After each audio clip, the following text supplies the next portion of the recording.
in my mind, I had to make it. You have done it so beautifully. What is left for you? You've done it. Most people know Eddie Kendricks for his iconic soulful voice and captivating performances as a Motown legend. But his life behind the scenes was full of challenges and hidden family secrets. Recently, his children have confirmed long-standing rumors, revealing shocking truths about their father's legacy. Before we dive into these revelations, we need to look at the early events that shaped Eddie Kendricks' extraordinary life. Early life. Eddie Kendricks was born on December 17, 1939, in Union Rings, Alabama, to Johnny and Lee Bell Kendrick. He grew up with 4 siblings, 1 sister named Patricia, and 3 brothers named Charles, Robert, and Clarence. The family moved to the Ensley neighborhood of Birmingham when Eddie was young. From an early age, Eddie showed a no-nonsense attitude. In elementary school, he once got into a fight when another boy poured mop water on him. Despite Eddie being smaller, he stood up for himself and gave the boy a fierce beating. But after that, they let things slide, and even became best of friends, realizing they had a lot in common and lived close to each other. They got up to all kinds of mischief as kids, and often got into trouble together. Their bond grew stronger because they were not only schoolmates from elementary school to Western Olin High, now Jackson Olin High, but also churchmates at Macedonia Baptist Church. That boy Eddie fought with was none other than Paul Williams, who would later become his partner in their troublesome adventures. Apart from their antics, Eddie and Paul shared a deep love for music. They sang together in the church choir and practiced on their home porches, dreaming of making it big someday. In around 1955, along with friends Kel Osborne and Willie Waller, they formed a doo-wop group called the Cavaliers and started performing around Birmingham. Waller left the group in 1957, but Eddie and Paul were determined to pursue their dreams, even though their parents didn't initially approve. They started singing non-religious music, going against their family's religious beliefs. Their determination to succeed stemmed from their desire to take control of their own lives, rather than following their parents' plans. Paul chose not to finish high school against his mother's wishes, while Eddie resisted pressure to work in a slaughterhouse, a job he had no passion for. In 1958, they devised a plan to leave Birmingham. Kelly had saved money from a job at a hardware store, and Eddie took his brother's tax refund check. They boarded a Greyhound bus bound for Cincinnati, but changed course for Cleveland, where they reunited with Willie Waller. He hosted them at his mother's house until they could find their own way.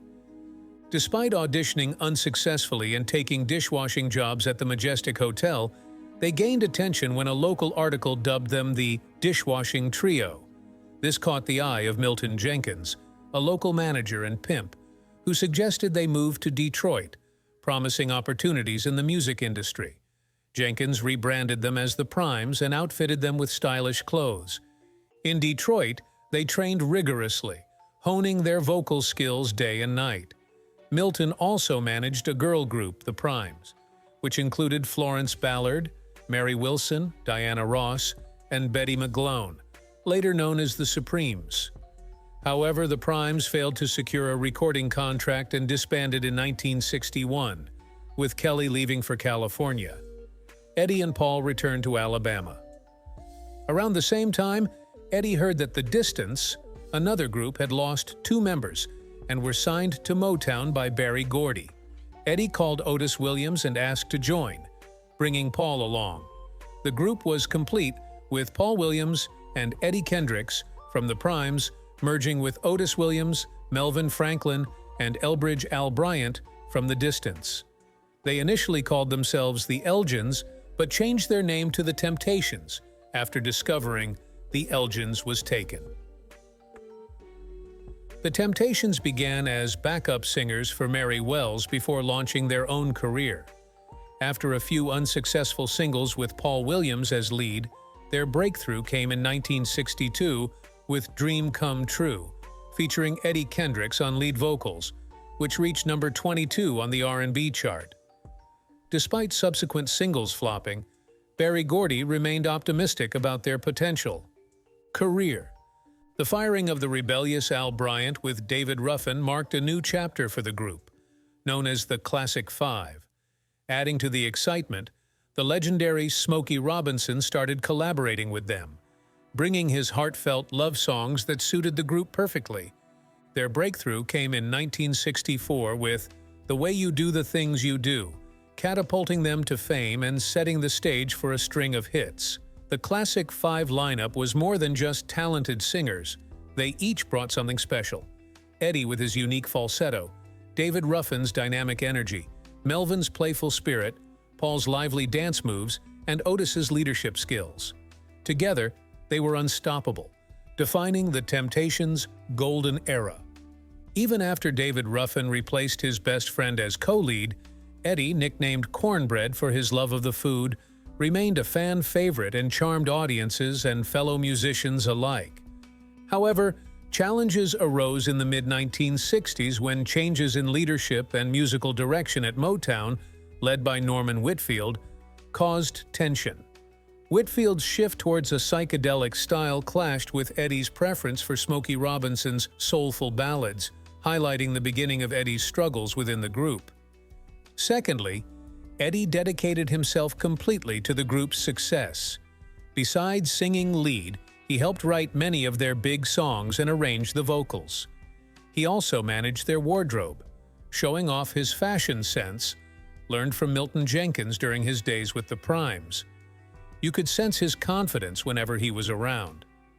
Thirdly, David Ruffin, now a fan favorite, became increasingly difficult to handle.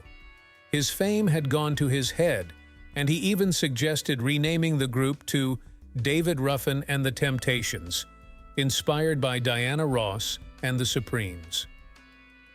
This created tension within the group, especially with Otis Williams and Melvin Franklin.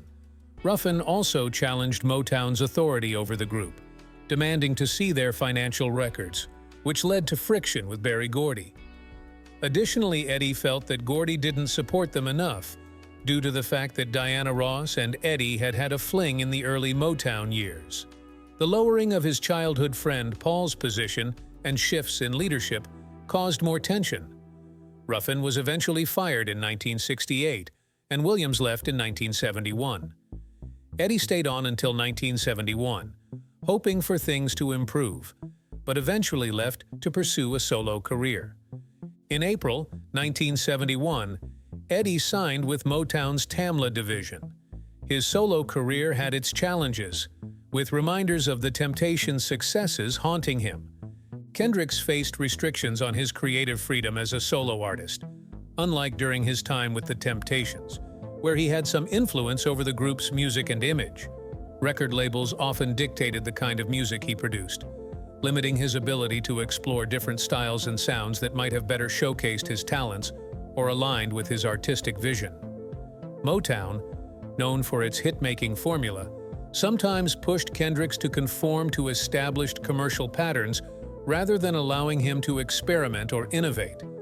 This pressure to produce radio-friendly hits could hinder the artistic growth and limit the depth and diversity of his work. The producers assigned to Kendricks' projects had significant control over the song selection and overall production process. While these producers were experienced and skilled, their choices might not always have aligned with Kendricks' personal preferences or strengths as a performer. The songs chosen for Kendricks may not always have been of the highest quality, or may not have provided him with the variety needed to fully showcase his vocal range and stylistic versatility. This could result in albums that felt inconsistent or failed to capture the full breadth of his abilities. As a solo artist, Kendricks did not always receive the same level of financial support as he might have as a member of the Temptations. Budget constraints could affect everything from the quality of recording sessions to the marketing and promotion efforts behind his releases. Financial limitations also impacted his ability to mount extensive tours or engage in comprehensive promotional campaigns. Limited budgets for touring and marketing could hinder his ability to build a broader audience and sustain momentum between releases. Kendricks, like many artists of his era, likely faced contractual terms that were more favorable to the record label than to him.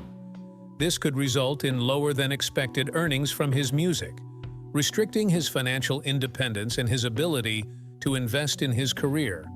There were often issues related to financial management within record labels, and Kendricks may have faced challenges in ensuring he received fair compensation for his work. Financial instability could impact his ability to focus on his music and artistic endeavors. Despite these challenges, Kendricks's solo career did achieve notable successes, with hits like "Keep On Truckin'" and "Boogie Down" marking significant milestones. However, the combined effect of creative restrictions and financial difficulties ultimately limited the sustained stardom that he might have achieved under more favorable circumstances. These barriers serve as a testament to the broader systemic issues within the music industry during that era, which affected many artists transitioning from group dynamics to solo careers. Death. Paul Williams' death on August 17, 1973, shrouded in mystery, seriously affected Eddie Kendricks, leading to a state of paranoia and mistrust.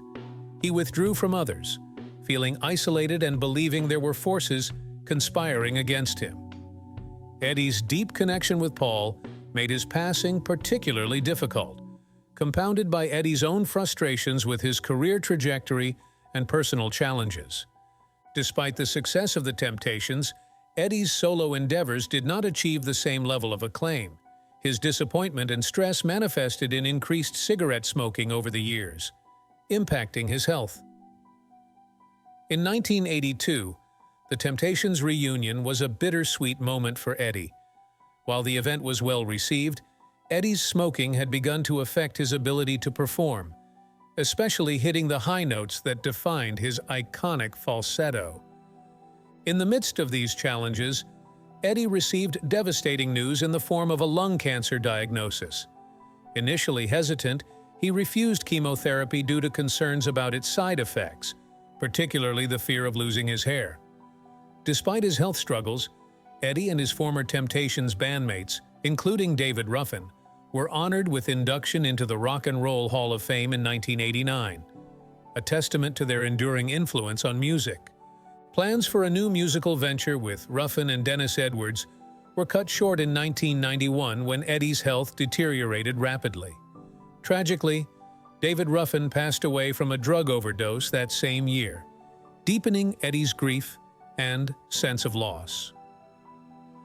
Eddie's post-Temptations years were marked by ongoing personal and financial challenges, including legal issues related to child support and strained relationships. Seeking reconciliation and closure, Eddie reached out to Berry Gordy, whose support during a difficult time resonated deeply with Eddie.